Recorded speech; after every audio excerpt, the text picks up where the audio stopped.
Do you think you can change the past? Would it be a superpower? But isn't your past only exists in your mind? Yes, I understand that people might say, yeah, but we can film it and then it becomes photo and the videos and etc. But here's what Dr. Joe Dispenza said. 70% of the people lives in the past. So if the past only exists in our mind and memory, or maybe in the photos and the videos on our iPhone, why we keep living in the past, not in the present moment? Maybe you miss somebody from the past, or maybe your past was better than your present moment. Maybe you were the better version of yourself, or maybe you're still traumatized by your past. That is exactly why you need to change your past to change your life. Albert Einstein once wrote, "People like us who believe in physics know that the distinction between past, present, and the future is only a stubbornly persistent illusion. Time, in other words," he said, "is an illusion." So the truth is, whatever the time is, whatever the concept of the time, whatever you believe about time, time is not linear, time is illusion, as Albert Einstein said, your past does exist in your mind. It is not in front of your eyes. Even though we should be put in the present moment, we should move towards the future. The past is gone, and once something is gone, we should be able to detach from it, and we should be able to step forward. That's why the God gave you two eyes in front of your face, not the back of your head. So in this video, I'm going to share why you need to change your past, and especially for people who are struggling from the past traumas and emotional wounds from the past, and how you can heal yourself from it so that you can change your life and stop living in the past. Welcome to my channel. My name is Shonemoto. In this channel, we share love and positivity with a twist of Japanese philosophy in it. So if you like that, make sure to subscribe button, notification bell. It helps me to reach more people so that I can help more people. The first thing I want you to understand is that I am not trying to sell you or try to persuade you the fact that you can undo past. What I'm trying to convince you here is that you can change the perspective and an interpretation of the past, which includes your emotional experience and idea of what happened, so that eventually you change your past. If the time is not linear, and if we experiencing everything in this present moment except having the idea of time, then if you can change the past inside of your mind, the experience itself can change. And I'll prove it to you. Let me read the article about how memory fades and then actually change within a certain period of time. So here's a few factors of how memory changes. Memory decay. Memory decay, a natural process. Within the first year, there is a rapid decline in memory retention, with the most significant loss occurring shortly after the initial encoding of information. So which means memory fades. So the second factor is the interference. As time passes, new experiences and new information can interfere with the retrieval and previously stored memories. Proactive and retroactive interference can distort the accuracy of recall, leading to the blending of multiple memories into a single, less accurate recollection. And the third factor is schema-driven distortion. Memories are not isolated entities. They are often interconnected through schemas, which are cognitive framework that organize and interpret information. Over time, these schemas can lead to memory distortion as we unconsciously fill in gaps with information that fits our existing knowledge structures. So according to these three factors about the brain and about memories, we might remembering quite a different memory after a certain period of time. In that sense, if the past only exists inside of your mind, except the videos and a photo in your phone, you are unconsciously changing the past by rewriting the interpretation and combining other memories and then interfering with other part of the memories. So my point is, your memory is bringing you the same reality over and over and over. And as Dr. Joe Dispenza says, the people living in the past, which means they're living in the creation of the past. Even though we have the power to create our reality, the future is completely depends on you. However, because we are not in the present moment actually intentionally creating our future, that's why we are just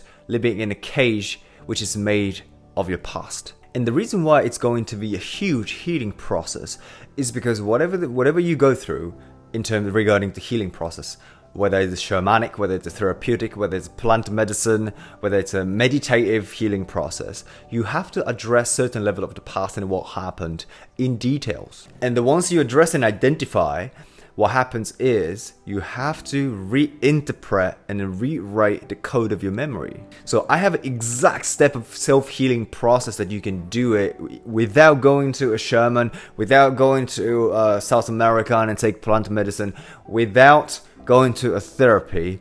You can do the self-healing process with this video. I don't know which way, but just go check it out. So your memory is essentially photos and videos of your emotional experience. So the stronger your emotion becomes, the more vivid memory becomes. So now we can understand that memory, what we remember about the past, is directly connected and hardwired with emotions. So if we had this horrible breakup, it's definitely a sad experience. And then when you go ahead and take time and think about it, like deeper and deeper, and it evokes a certain emotion that was attached to this memory. So for example, in my experience, I was bullied back in school when I was like 10 to 14 years old, and it was a horrible experience. Right? Like I hated it, and I didn't want to go to school. I isolated myself, and the whole experience made me shy and, you know, was not outgoing and didn't want to express myself or didn't want to be exposed. I was definitely miserable as a person and living in a miserable life. So there was a lot of sadness, there's a lot of fear, there's a lot of hatred.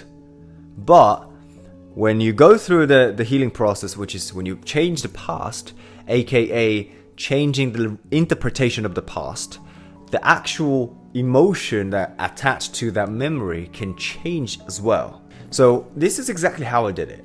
So I looked at the past and addressed in every detail about the past, the whole experience about me getting bullied and etc. And then what emotion is attached to it, right? And what was my experience was like, you know, like in terms of the perception through 5 senses. And then I basically start to establish a new idea and a new concept about this memory. For example, this is what I did.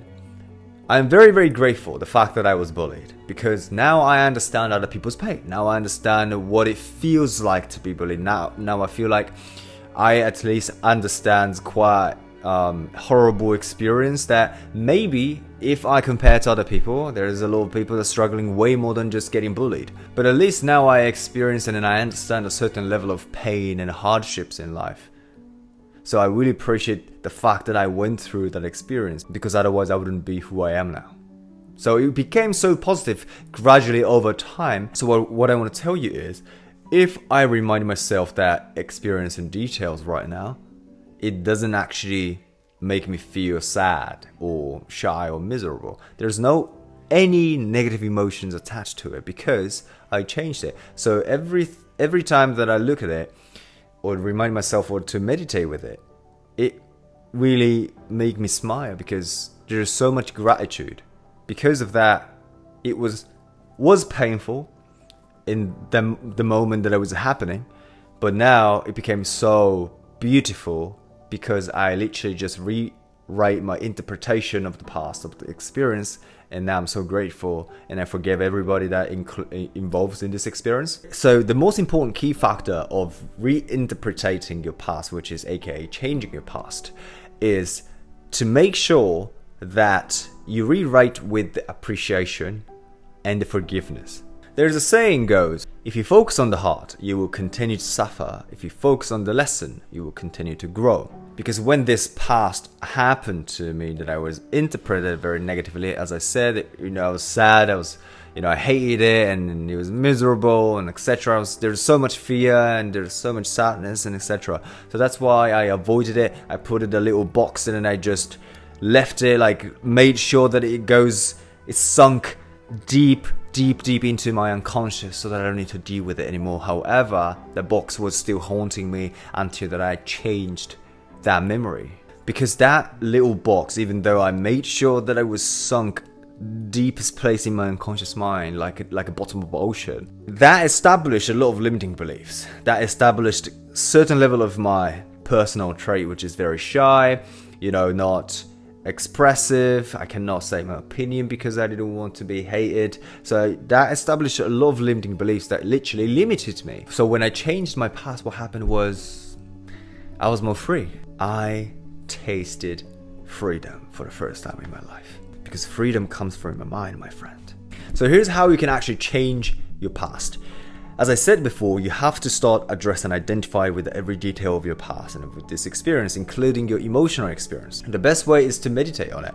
Whether you sit or whether you lie down or whether you write things down and meditate at the same time. Whatever the way that works for you, follow your intuition, follow your gut, and find the way that works the best. But it doesn't change the fact that you have to meditate on it. And you have to visualize, you have to vividly remind yourself with every detail of your past. And when you want to rewrite the story, when you want to rewrite the interpretation of the past, you have to bring gratitude, appreciation, and your forgiveness. The most important factor in this rewriting the interpretation is you have to predominate the old version of the memory, the interpretation of this experience, with the new stories, new interpretation, including appreciation and forgiveness. And the reason why you need to do this, and especially for people who actually struggle with the past traumas and the past wounds. So we are designed as a human being to re-experience a stress and emotional experience. Even though you made sure that little box was deepest place in your unconscious, the bottom of the ocean, you were re-experiencing unconsciously without you knowing. You're just not consciously paying attention, but it is definitely bringing so much manifestation in your reality. That's why you, as a result, you're living in the past. And then if you want to change it, you have to change the past, and you have to unlock that box and then rewrite the story, rewrite the interpretation of that, and then put it back. Make sure that experience actually brings a positive manifestation in your reality. All the limiting beliefs around it, all the sadness and the shyness and the fear and the insecurity that comes attached to this experience is bringing exactly the same experience, exactly the same feeling in your reality still this motherfucking day. So it's time for you to rewrite your story, even if it's the past, even if it's already happened, but still you can rewrite it, and then you can move forward, finally moving forward, and be free. With this said, thank you so much for watching. I really appreciate it. If you like that, make sure to subscribe button, notification bell, and I'll see you in the next video. Ciao. Live your life like a movie.